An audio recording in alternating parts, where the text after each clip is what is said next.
Welcome. This is the Greg and Leisa Show, our Halloween edition. And I'm Greg.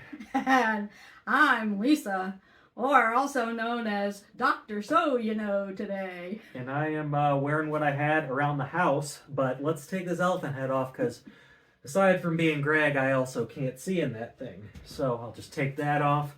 I'll put the hat on. There we go. And we'll get going. So welcome to episode 4. Our topic today is going to be music and its impact. But first, Lisa, you wanted to talk about some of the things we were touching on last week. Yeah, I want to do a little recap. I'm going to take these glasses off so I can really see. But I wanted to give you a better definition of what a forbearance agreement is. It says a forbearance agreement is when your mortgage servicer or your lender allows you to pause or reduce your mortgage payments for a limited time until you get back on your feet financially. So forbearance agreements, that's what I wanted to make sure that you understood how they worked. Also on judgments, a lot of people say, a bank will get a judgment. And I talked last week about if you don't respond within 28 days to that complaint that's filed against you, the creditor will get a default judgment. Now, a lot of people say, go ahead and let them sue me because I don't have anything anyways.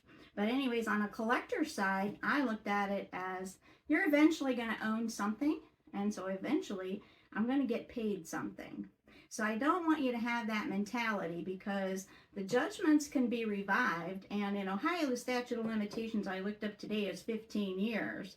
But they need to be revived. Every 5 years, it's good to do something. So don't look at it that way. Talk to the collector or the creditor and see what you can actually work out. There is a statute of limitations for a debt collection in Ohio, and it is 6 years. But I always want to recommend that you talk to an attorney because all these laws change on a constant basis. So you really do need to seek legal counsel. And that 6-year clock starts from either the time that the account went delinquent and became overdue, or the date of your last payment paid on the account, so you need to look at that. Also on the credit bureaus, the statistics I gave last week on default was from TransUnion. They reported those statistics, but there are 3 major credit bureaus that you need to look at. It's Equifax, TransUnion, and Experian, and you are allowed to get a free credit report every year from each of those companies. So you need to do that because it gives you the information you need to see what's being reported. If there's something reported in error, if there needs to be a dispute, in case of identity issues, and it's always good to take a look at what is actually reported on your credit bureau, and it doesn't cost you anything. So that's some of last week's, Greg, that I wanted to bring. I have one more piece from even before last week. So we talked about screen time in one of our episodes, and I am happy to report that my screen time is down about 41-ish%. There you go, guys. So that's good. And hopefully some of y'all did the same thing too. In my case, there's kind of couple, very few, very high time hot button things I was able to kind of get removed. What you should take a look at, every phone's going to be a little bit different, but generally your phone, be it Apple or Android, will have some type of digital well-being section. And ultimately what you'll find in there is stuff that can be done in other areas of your phone. It just puts it all into a nice place. You can set bedtime routines on there. You can set time limits on a per app basis. You can set do not disturb to be scheduled at certain times. So there's really a lot of good stuff in there that makes it pretty easy to reduce that. And my screen time was reduced too. I gained an extra 4.5 hours this week by using my phone 4.5 hours less. So that gives me additional time to do other things that I really like to do. Like come up with this. Yep. That's what we did with our time, is this right here.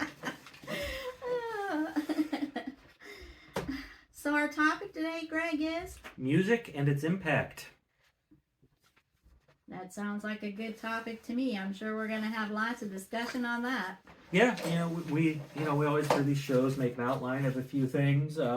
sometimes we get to all of it, sometimes we don't. This one should be interesting because I feel like some of these sections we will just talk and talk and talk, and might just have to cut it off and save some of the stuff for another time, because we've talked about a few topics that are, very factual, and a lot of this is more of an opinion thing. Yeah. Well, and one of the comments that was made to me about the shows is, even though they're enjoying, there was a lot of information. And what I want you to remember is that because it is on YouTube, you can play it over and over again. If you've missed something, you can stop and go back to it, because there is a lot of information that we are giving you. But it is in our shows, and you can listen to it over and over again. And if you have any questions, just send us a question, write a comment, and we'll be happy to get back with you or discuss it on our next show. And if you don't feel like sending anything in or reaching out, just as creators on YouTube, we can see not who's watching what part of the video, but we can see which sections of videos are getting more views. All kinds of good stuff. But that's enough of last week. That's enough about previous weeks. Let's get into it. So, our first topic here about music and its impact. We are two people of faith, so worship music is a big part of our lives. But what do we think? Should Christians only listen to worship music? I don't think that they should only listen to worship music. And one of the studies I found, it said a lot of times we're creatures of habit, and we listen to the music that we were grown up listening to, which I can tell you for myself, it's not true. I grew up listening to Led Zeppelin and Black Sabbath with my brothers. Then I would hit the Partridge Family phase with Bobby Sherman. And then I went into more of the easy listening music. And that's not what I listen to today. I do listen to a lot of spiritual or Christian faith-based music because it's uplifting. You're going to have to give me a second on you listening to Black Sabbath before I can continue. See, we don't talk about this stuff before we turn the camera on. And I have not heard that, and I'm not sure. Oh, and Pink Floyd, that was a big one my brothers listened to, Stairway to Heaven. I had a lot of brothers, and so I kind of had to go through the ropes. Yeah, so for me, worship is absolutely important. So I think if you're a Christian and you never listen to worship music, that's probably maybe an issue, maybe not. So I think as long as worship is part of your life and you're not listening to music that's, damaging or insulting to people or derogatory, I think we're mostly okay. Profanity is the basic stuff that you'd want to probably stay away from anyway. Should probably not be in the music. Well, true, and if you're censoring it from your kids, you should be censoring it from yourself as well. Write that down. If you're going to get a tattoo with this week, that's the one. If you're censoring it from your kids, you should probably be censoring it from yourselves too. That's a good one. That's true. Because when you think about it, we're supposed to be the example of what our kids listen to. And one of the reasons that I like to listen to faith-based, music is because it is uplifting. It's positive. Some of my family likes country, and my grandkids, my granddaughters, and it's like I tell them, those are cry in your beer songs. Who wants to listen to the cry in your beer songs all the time? Because that gets depressing, and it puts you down to, into not always a good mood. And, one thing I always feel like is we're supposed to lift ourselves up. And that's one of the things that, God does for us and music does for us. Music is a big part of, music is one of the few things that actually makes your brain work right. I went online and saw a couple studies from Johns Hopkins University and from Harvard, and it says there are only a few things that stimulate the brain like music does. And sometimes I think we take music for granted because it's just music, but it's not just music. There is a message in the music. There is, rhythm in the music. There is a beat in the music. And, I like some of the 50s music because it's fun and it makes you want to dance. It's just like the Sweatin' to the Oldies with Richard Simmons. It's because that's happy music and yes, it makes you want to move. Absolutely. Yeah. And so, I always enjoy doing those. So No, that's very good. So yeah, just like anything in your life and in your faith, if it doesn't sound like something God or Jesus would want you to do, probably shouldn't be doing it. And if you wouldn't let your kids do it, you probably need to think about that too. that's true. That's true. So it's a lot to cover in music. So our next little segment we have here in this magic outline, we're going to talk about, dispelling rap music stereotypes. And if you look at us and you think about people who are qualified to talk about rap music, you're probably not, this is probably not the picture you have in your head. So, my personal points may be brief about it, but, rap music sometimes, especially in this generation, gets a bad rap for objectifying women, the lifestyles that are being talked about. And I think, you have to judge things fairly. I will say that rap music from a previous generation, the 80s and the early 90s, I think more people were actually talking about something. You might not have liked the way they said it, but there were real experiences people were talking about. As we got into the later 90s and into the 2000s, I know I'm overgeneralizing, but a lot more of just to not be profane on my own show, a lot more of the partying and a lot more of the drinking and a lot more of all the lifestyle that goes along with that came into being. So kind of two things. One, that's not all rap music. There is even Christian rap music. As I said, two things. I was going to say three, but I don't want to be a person who can't count. So that's kind of my thoughts on that. Lisa, do you have anything for that? Yes, I wanted to bring up the Christian rap music because there is some good music out there. Absolutely. And one of the ministries we had at one point in time was teaching some breakdancing and some, dancing to rap music because, in the worship world, music is about worshiping the Lord and praising Him and rejoicing and celebrating all the things that He has done for us and throughout our lives. And so there's lots of ways. I mean, there was dancing in the Bible, there was songs and music in the Bible, and God actually, created the music for us. Yes. And, all throughout the Bible, it says we're supposed to sing songs to Him and hymns of praise. And, one of the first, things that Jesus, talked about in Job when He was, congratulating Job, basically, that for, standing true to his belief and faith in God, was He said that the stars were going to be singing and, making music. And so, music has been around, for a long, long time. And one of the things, music does, and about stimulating our brain and looking at it, there's a known study that says it helps you drive better because it calms you down, it helps you relax, and it helps improve your driving just because it changes your mental state. So I don't know how many people you can think of that were in a road rage that were really listening to music and had that calming attitude, because I think it would be hard to switch from that calming attitude to road rage like that, because if you're not, you're not. You're absolutely right. I never thought about that, but I can't think of a time on the road where I was especially upset and there was music on. Mm-hmm. So that's, definitely something to learn from that. Right. So it kind of leads into our next topic as we were talking about rap, just diversity in Christian music. So it's,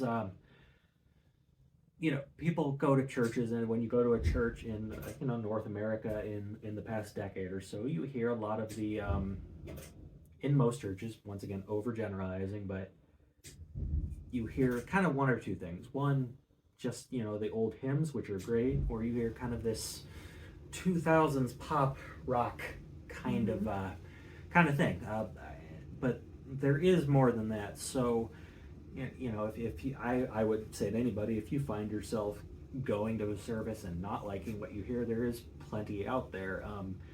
Not all of it's for me. I have trouble worshiping with rap, and I would have trouble worshiping with really hard rock or metal, and that exists for Christian music too, and that's perfectly okay. It may not be for you, but what is for me may not be for others. So just because what I like is what I like doesn't mean you can't like what you like. Ultimately, Christian music, regardless of what it sounds like, as I knock things over, should sound a lot like the Bible. Yeah. Well, but we have to be open about worship because we do have our own type of music that we prefer. And, when you go to a church that has an older congregation, a lot of times it leans toward the hymns. Yes. Yep. And, there's nothing wrong with that. But I think we as Christ followers have to be open, and we have to be subject to change, and we have to compromise because, today, unfortunately, the majority of the church families are, older congregations. And that's a problem, Yes. because what happens to the church as the older congregations, pass away and, hopefully go see the Lord. If you don't have younger people coming in and you're not opening your doors, your church isn't going to grow. Pretty soon it is going to be, closed. And, it's hard to have a burden for the church and want to see God's kingdom grow when you have a congregation that is not large or is elderly and it is challenging. But till we take our last breath, we're supposed to be reaching out for Christ. But when we come to church, because there are times that I wish that there was more contemporary or more modern day music in the church, but I have to remember, and as one preacher said on the radio too, that when we come to church to worship God. And however we worship through the music that is scheduled to play, it's about worshiping God. We can get in our car and turn on our own music. We can, do what we need to do the rest of the time when we're not at church, but it is about worshiping the Lord. But we need to think that, sometimes when you hear a pastor preach, you think that, well, that wasn't pertaining to me today. But we have to also remember it's not always about us. It's always about other people in the congregation, and somebody else might need something or a special message that day. So as Christ followers, we also have to be respectful of, what God chooses for that day. And because I am a firm believer, everything has a reason and happens for a purpose. So, but I do believe that, I went to my son's church a couple weeks ago, and the pastor got up there and said, the praise team thinks that we need to change it up. So he forewarned the congregation and said, so we get stuck in a rut and we don't change things. And so don't get upset if things get changed. It's okay. And I have to tell you, that was one of the best services that I've been in, and for a long time. But I can't really say for a long time because my pastor did an excellent service a couple weeks ago. But, we have to change it up. Sometimes we do get stuck in a rut. Sometimes we get in our own comfort zones, and instead of stepping out and being adventurous or seeing what God has in store for us, we sit idly by and we do nothing, and that's not good. Yeah, that's definitely not a good place to be. So, Yep, when we think about that and we think about diversity in anything, but especially in music, it's okay. Your worship music should feel like worship. It should. So, Yep. there's a lot to go on with music here. So, we've talked about faith and diversity and some of the stereotypes about rap, but music also has health benefits too. Interesting fact about me is I was not cool in school. Now, I know that's hard to believe, but one of the things that got me through is this right here. This right here is a binder that's 25 or so years old, and I wrote songs during school. This thing is full of them. Each one of these, some of them go on to a second page, but there's a lot in there. So, did your teacher know you wrote those during school? In some cases, yeah. The work was all done. Another fun fact is, once after a Spanish quiz, I got finished early, and I wrote on the bottom of the paper an essay in Spanish about how I thought there should be another, verb tense instead of, making up a bunch of different pronunciations and word spellings. I'm sure somebody in the comments is going to tell me why that's not the case, but it was a pretty impressive feat. At any rate, so there is that. It's very much for people. It can be like journaling, which is good. It's certainly a healthy outlet. And you're going to go into more detail on this, but there really is a significant effect that music can have on the brain and our emotions. music therapy is actually a career you can go major in. And in fact, I actually almost did. Yeah. Well, yeah, there is. It's very, very interesting.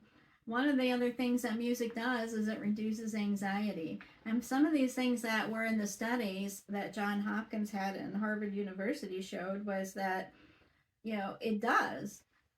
So if music maybe should be prescribed more often because it also reduces your blood pressure because it gives you that calming effect. It also helps reduce pain. It improves your sleep quality. It is a mood enhancer. It helps with mental relaxation and a mental alertness and memory.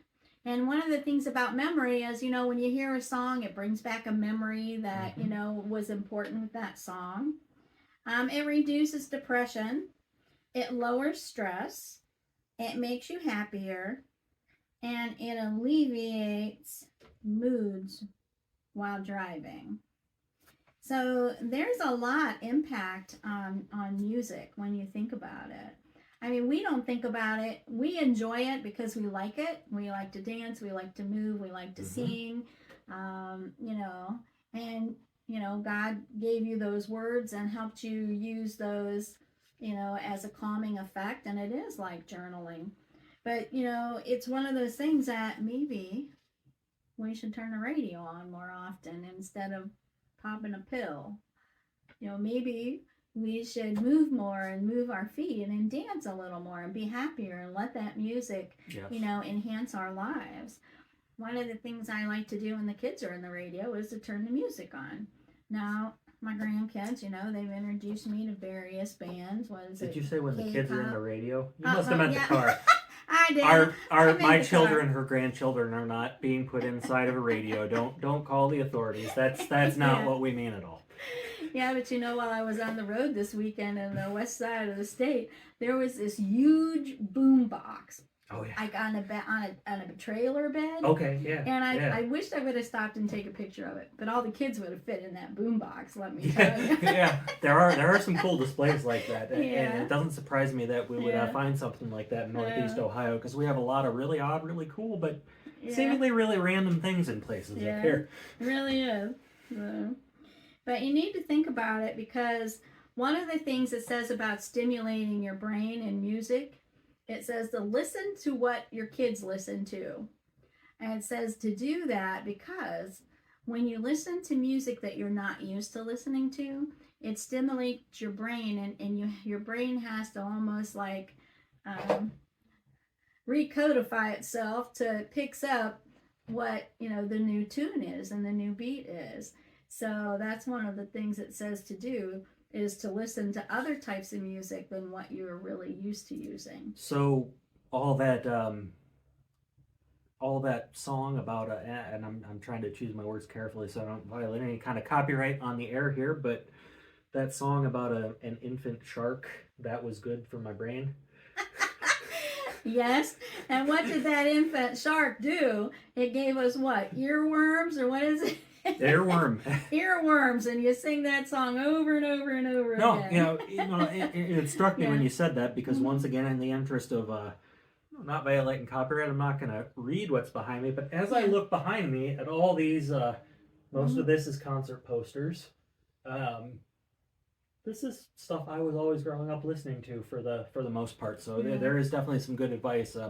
We talked about in the, diversity in Christian music and getting out of your comfort zone and being open to change. I think that applies here too. It does. It definitely does. So sometimes we need to stop being creatures of habit. We need to change things up. Yep. Because it's that saying, variety is the spice of life. Mm-hmm. Well, it is true. Variety is the spice of life. Variety is the spice of life. Listen to different music. Do a YouTube show with your mother-in-law. I mean, that's right. You just never know what you're going to get yourself into. Exactly. Yeah. So, go ahead. I was just going to say there are a couple Bible verses pertaining to music. Yes. So I have to tell you, I like looking up the Bible verses because a lot of times people think that the Bible is old and it's not alive today, but it is the living Word of God. And there is something in there. It's really our instruction book on how to live. But Psalms 57:7 says, My heart, O God, is steadfast. My heart is steadfast. I will sing and make music.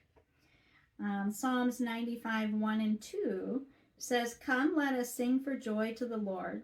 Let us shout to the rock of our salvation. Let us come before him with music and song. You know, God loves to hear you sing to him. He doesn't care what you sound like. And we joke about we can sing in the choir and we in the shower and we can't sing anywhere else because we don't want anybody to hear us. But, you know, God doesn't care what you sound like. It's about the heart and the motive of your heart and that you're celebrating him. So music is a creation from God.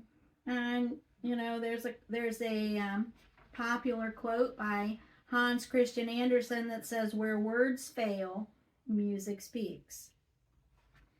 But I have a controversial one. It's not really controversial. You kind of touched on it earlier. It's Ecclesiastes 7:5. It says, it is better to hear the rebuke of the wise than for a man to hear the songs of fools.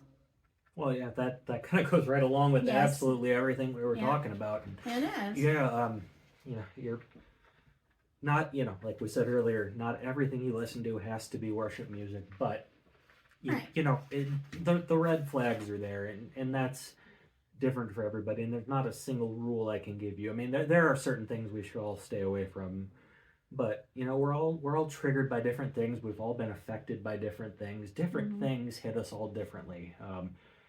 8 billion people in the world, probably 8 billion different mental effects if I were to play any single song. So Right. it's, you know. Yes, and one of the things that tells us in the studies is that you should pick the music that is best for you, because the music that you like and the music that you enjoy is going to have the best effect for you and your body. Now, I think you do have to use common sense. You know, and what do you want to do with the music? Do you want the music to be calming and you want, you know, a good mood? Or are you ready to party and dance and you want to get your feet moving and tapping? Yes. You know, so you kind of have to pick your music as well as, you know, where you're going and what you're doing and what your objective is. So speaking of picking your music, you know, we're very close to Halloween here, and a lot of How would you know Halloween, Greg? I just taking a wild guess. Certainly, I don't have a calendar. I'm not staring at a clock on a computer with the date and time on it. But you know, obviously, Halloween coming up, and you know, as we see in stores and holds true for a lot of other people. Almost as soon as Halloween hits, some people think it's time to, you know, bust out Christmas and the Christmas music before you even hit Thanksgiving. And you know, in my mind, you know, I end up watching a lot of Hallmark movies, not by choice, and the Christmas movies, I could put up with it if, you know, it was 1 month out of the year, but it's turning into 3 months out of the year, and they even go into January. We're talking 3.5 months out of the year. People are starting with Christmas music and Christmas movies, and well, let's not forget Christmas in July. They have that Christmas in July specials, you know. But Christmas, I will tell you this: our Christmas tree's up all year round. Do you know why? no, because your children and in-laws didn't want to take it down. No. That was a big part of one of them. That was a big part of one of them, but not now. I leave my Christmas up all year round for the reason that when you think about Christmas and it gives you that happy holiday feeling, and you know how people are usually nicer at Christmas, they're more generous. Well, you know, that's the way you're supposed to be 365 days a year. It's not just supposed to be at Christmas. So when you look at things, and I like to see all of the Christmas pictures with, you know, all the kids and the grandkids on Santa's lap and all the fun times, those are things that are important. And you have to teach the grandkids and teach your kids that it's not just December 24th, it's Christ's birthday. And you're supposed to have that love for one another all year round, not just at Christmas. So I keep that up as a constant reminder. I keep the nativities up. I keep the fun stuff up. I keep, because it's important to me. That is perfectly fine, and that's all great. I would just ask that you keep your year-round, it. Can it just stay off my radio and off my TV for a little bit? Well, probably not. I know. Hallmark has to make money. We all have to make money, and they know how to do it. There are other people in October not making Christmas movies who need to make money too. We need to think about them. Yeah, we do. But there's our choice. Everybody's got a choice on what they watch. They can turn that channel. Nowadays, most houses have more than one TV. They can go in another room and watch something that they want. But that comes back to compromising in the relationship too. I mean, what do you tell me when the Hallmark movies come on and I happen to be over visiting? You always say, I've seen this one. And I know how it's going to end. You want me to tell you? I can tell you. So here's what happens in the average Hallmark movie. So you have a couple, a man and a woman. They've known each other when they were younger, and then after high school, one of them stayed in the small hometown. One of them moved to the big city. And life happened, let's say 15, 20 years passes, and then the person lives in the big city. They're usually a lawyer or some kind of person in finance. There's usually some kind of hotel on sale. Something's going on with a business in the small town that this person has to come back. They reconnect with that person they used to know. A lot of funny, lighthearted moments. The big city person getting used to the small town. And then there's a little bit of tension and something happens, and then they end up together, and the movie ends. But all through that story, it sets a good mood and an interesting storyline, and it is a make-you-feel-good movie. And that goes back to music. Yeah. It's a make-you-feel-good music. Now, I think your blood pressure is rising a little bit because of the Hallmark movies. Well, here's the thing. You touched on earlier that, we have a choice of what we want to watch, but your daughter has the remote. I do not have a choice. I do not have a choice. So, please send help. Yep. Well, I guess I'd have to say you need to sit down and talk about it and make a compromise. That is your daughter, and you can talk to her about that. I'm not learn my lesson. Well, what else do we have to cover tonight, Greg, on our music?